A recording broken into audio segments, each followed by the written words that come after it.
2014 metai, Liepos 14 diena. Įrašas vadinsis Šventieji karaliai mistikai. O jie vadindavosi vedų literatūrai Radža Riši. Riši reiškia išminčius, Radža karalius.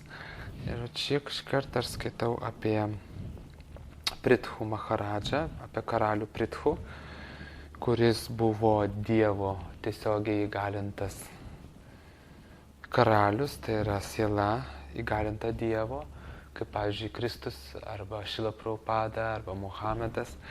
Tik tiek, kad jis buvo karalius, ėjo menedžmento pareigas, buvo visos žemės valdovas ir jis buvo tiesiogiai šakti viešą, reiškia Dievo įgalintas su šakti, su jėga valdyti. Dievo valdymo gale dalelė buvo į jį nuleista. Ir aš noriu truputėlį apie jį paskaityti, kad suprastume, kad kai toks karalius gimsta, ant jo delnų pėdų yra ženklai tam tikri. Atpažįstamas, kad čia yra įgalintas atstovas. Lygiai taip pat, kai žemėje toks karalius nužengia, pusdieviai ateina ir apdovanoja. Tai yra nepaprastos asmenybės ir skaitau Šrimad Bhagavatam, 4 giesmė 15 skyrius 6 tekstas. Sutelkęs dalį savo galio, aukščiausias Dievo asmuo pats įsikūnijo karaliumi Prithu, kad apgintų šio pasaulio žmonės. Drauge su juo, kad taptų karaliaus Prithu žmona, nužengė ir dalinis sėkmės deivės įsikūnimas Arči pavidalu, nes sėkmės deivė niekada nesiskiria su viešpačiu. Čia kai sako dalį savo galių, aukščiausias Dievo asmuo pats įsikūnijo karaliumi Prithu. Tai Prithu buvo džyvai, buvo sela, tai nebuvo Dievas. Bet kaip rašo, kad pats Dievo asmuo įsikūnijo karaliumi, tai reiškia, kad jisai dalį savo galių davė tam karaliui. Ir per tą karalių jisai reiškėsi kitiems. Dėl to jis sakoma, kad sutelkė savo galių, aukščiausias Dievo asmuo pats įsikūnijo karaliumi Prithu, reiškia jisai davė. Tai reiškia, kad pats Dievas nužengė, jis davė galių savo. Tos galios nuo Dievo nesiskiria, dėl to karalių žemė šventas yra Dievas žemė. 7 tekstas. Čia visa tai buvo padaryta, įsikūnijo tada, kai buvo nužudytas demoniškas karalius Venu. Tada brahmanai, atlikdami mistinius ritualus, iš Venų mirusio kūno sugebėjo materializuoti kitus kūnus. Ir tarp tų kūnų buvo viena siela priėmė moters formą ir gavo Krišnos deivės, reiškia sėkmės deivės, Lakšmi įgalinimus ir gimė berniukas, kuris gavo Krišnos įgalinimus. Jie po to taps vyrų ir žmona. Nes reikėjo žemė paskirti imperatorių, šventą karalių, nes buvo prasidėję baisus dalykai. Netvarka, Prabhupada labai daug rašo, kad stipri vyriausybė, stiprus, kaip sakyta, stipri valdžia neleidžia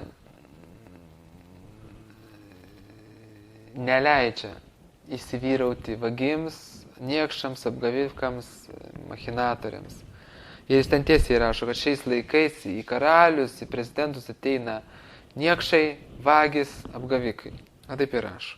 Ir kad degradavusi publika tokius ir išrenka. Didis išminčius Maitrėja tęsė, tuomet, o viduramžiai, brahmanai ėmė aukštinti ir šlovinti karalių Prithu, geriausiai iš Gandarvų, ėmė giedoti jo garbei himnus.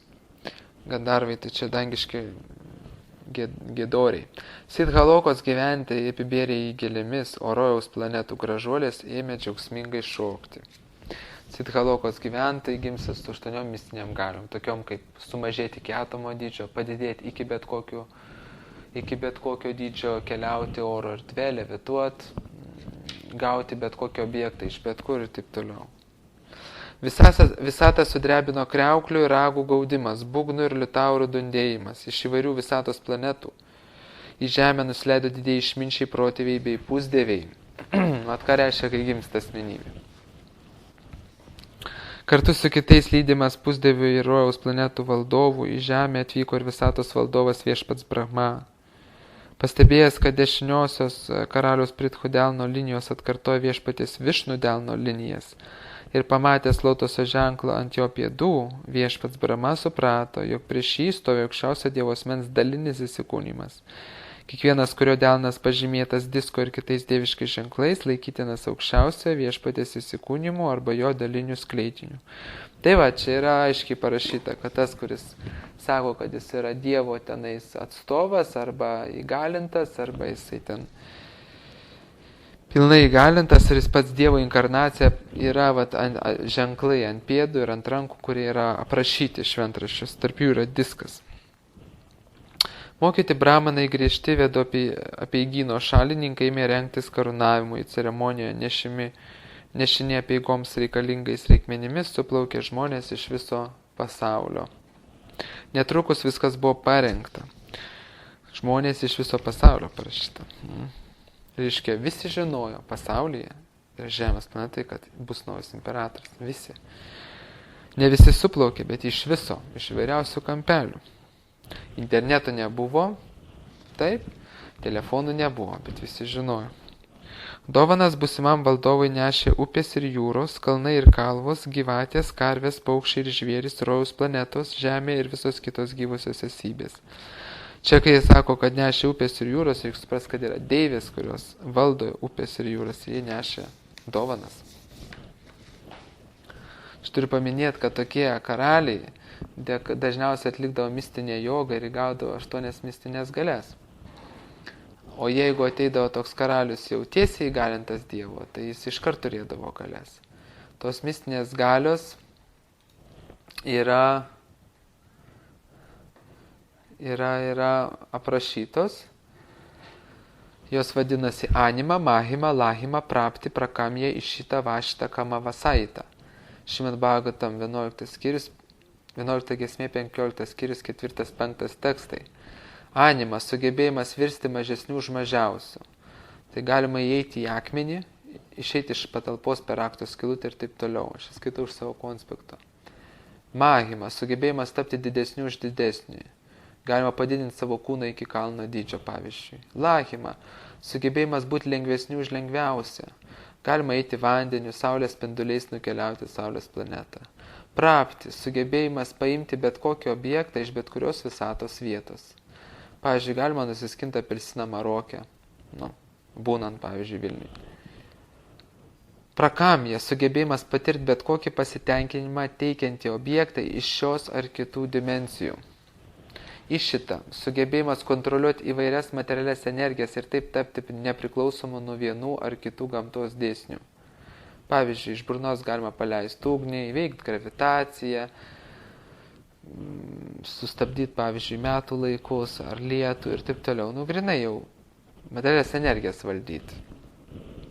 Materializuoti kažką, tai pavyzdžiui, laikrodį, valgį, kaip Jėzus valgį materializavo.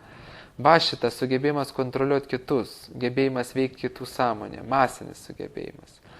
Ir, reiškia, tu hipnotizuoji mases gali paveikti. Ir Kama Vasaita, sugebėjimas gauti bet ką iš bet kur iki aukščiausio laipsnio. Šiame mistinėme tobulume yra daugelis ankstesnių galių ir jis laikomas visų aukščiausias. Tai vat, jie turėdavo 8 šitos mistinius gabumus, gebėjimus ir jie valdydavo su tais gebėjimais. Toliau skaitau. Taip didysis valdovas Prithu pasipuošęs iškilmių rūbais ir brangiausiais papuošalais buvo karūnuotas ir pakilo į sostą. Valdovas ir jo žmona Arčia taip pat nusakstyta brangakmeniais tviskėjo tarsi žėrinti ugnis. Didis išminčius tęsė, o Vidūra, Kuvera dovanojo didžiajam valdovui Prithu gryno aukso sostą. Kuvera tai yra pusdievių iždininkas, o vandenų valdovas Varūna skėti, iš kurio nuolat dulkė smulkučiai vandens lašeliai ir kuris tviskėjo tarsi mėnuo. Skėtis, iš kurio smulkus vandens lašeliai. Supraskim, kad skėtis buvo naudojamas nuo saulės, Indijoje dažniausiai. Ir kada tu eini, kai turėjai dienoj su skėčiu, tau reikalinga atgaiva ir iš to skėčio dulkė smulkučiai vandens lašeliai, bent jau kaip aš suprantu. Oro stichijos valdovas Vajų dovanojo karaliui Prithu 2 vėduoklės. Čamaras vadinamas. Religijos gynėjas Dharma uždėjo jam šlovę atnešančią gėlių girliandą. Tai čia yra mirties dievas, Yamaradža arba Dharma vadinasi. Dangaus valdovas Indra, rojų valdovas Indra, dovanojo brangų šalmą, o mirties dievas Yamaradža įteikė karaliui pasaulio valdovo skeptrą.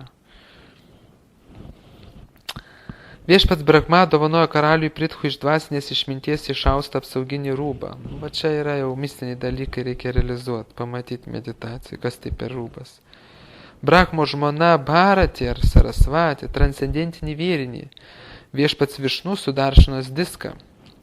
Tai yra diskas, su kuriuo yra žudomi demonai. Toks skriejantis kaip diskas su aštriom braunom. O viešpaties Višnu žmona sėkmės deivė neišsenkamus turtus. Tai kai rašo, kad pats Višnu turi tą diską, su kuriuo žudo bet kokį demoną.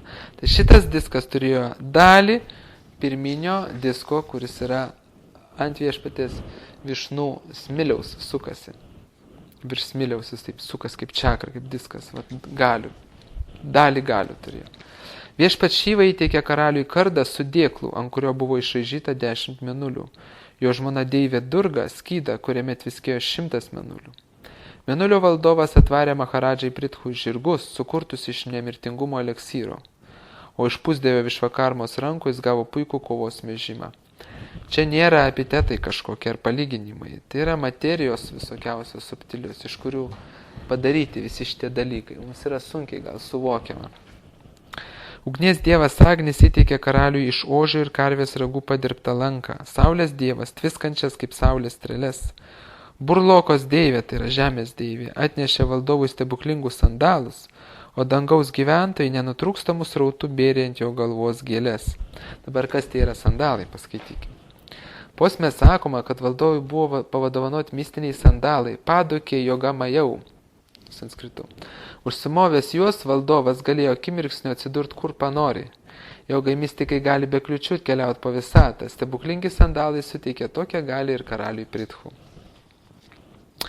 Pusdieviai kosmoso klajūnai dovanojo karaliui Prithu artisto talentą, taip pat talentą dainuoti bei groti muzikos instrumentais ir panorėjus tapti nematom. O čia yra talentas, gebėjimas. Didieji išminčiai apibėrė valdovo palaiminimais, kurie visada išsipildo, o vandenynas atplukdė jo gelmėse gimusią kriauklę. Jūros kalnai ir upės davė kelią karaliaus vežimui, iškis galėjo keliauti per jūrą, per kalnus, per upes, o Sūta, Magadha ir Vandy gėdojo bei skaitė jo garbiai skirtas eiles. Jie stojo priešais karalių, pasirengė išpildyti savo pareigas. Va, tai čia prašoma, kaip vyksta karūnacija, jeigu karalius yra šventas, jeigu jis yra įgalintas Dievo, jį pripažįsta visą tą. Matai, čia yra, tą aš norėjau paskaityti. Tai tokie karaliai būdavo ir Maharadža Parikšitas, ir Maharadža Judištyras, ir kiti senovės karaliai. Jais bendraudavo visatos pusdieviai. Jie būdavo pasiruošę apginti, bet ką apginti. Aukojant savo gyvybę, savo garbę, savo valdžią, bet ką apginti galėjo. Jie turėjo savybės, dieviškas savybės. Prabhupada rašo, kad bhaktai turėtų paimti šitą valdžią, bet kurioje šalyje.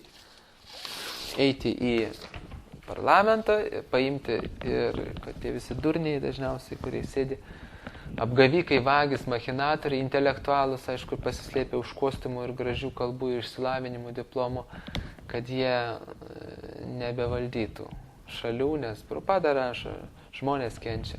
Yra baisiai įtempta situacija, yra pilna apgavikų, grobsto tas turtus, renka mokesčius, savo dalinasi praktiškai. Ir kas dar yra baisiau, kad žmonės mato, kad valdininkai vagia, kaip Kėdainiuose kalbėjau su vienu žmogum, Bhaktu. Sako, kaip buvo čia rinkimai. Tai žmonės sakė, mes žinom, kad darbo partija vagia. Bet ir kiti vagia. Šitie vagia netiek jau ir daug. Dėl to mes balsuosim už Uspaskichą. Ir viskas, tai parodė. Patys žmonės pasakoja. Kėdainiuose ten daug labai prabalsavo už darbo partiją. Nu ir nors kiek bylų, milijonai, pavogta ten, machinuota, jie vis tiek. Prabhupada rašo, kartokim Hare Krishna kuo daugiau, skleiskim Vedas ir tie, kas turi polinkį į valdymą, turi eiti į valdymą, kurti savo partiją, sandraugas, dar kažką.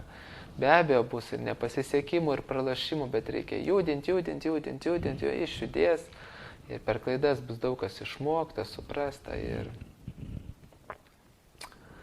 kaip pasakyti, vis tiek pabiškė įsivažiuos. Viskas. Svarbiausia, reikia nenustos skleisti Vedas. Šventą vardą. Hare Krishna.